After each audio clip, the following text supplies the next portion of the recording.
మీరు కార్యక్రమం చేయాలనే సంకల్పం పెట్టుకుంటే ఎవరైనా వస్తారు. ఇవాళ ఇప్పుడు మేము కూడా వస్తామని కళలో కూడా అనుకోలే. కాకపోతే ఏంటంటే స్వామి నన్ను అడిగింది, కానీ స్వామి నాకు ట్రాక్టర్ వస్తుంది దున్నడానికి, నేను రానికి వీలైతే కదా స్వామి అంటే, అయ్యా నువ్వు దున్ననీకే ట్రాక్టర్ వస్తాయి ఏం రాకన్నాను. కానీ నా అదృష్టం ఏందో చూసేది ఉన్నదేమో, మరి ఆ ట్రాక్టర్ అందుకు నేను వచ్చిన స్వామి. ఇంకా నాదేంది లేదు, పరమాత్మ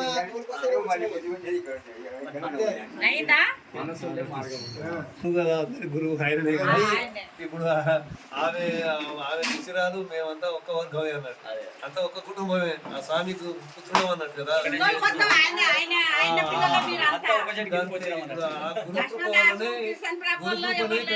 గురువునే ఇప్పుడు రావడం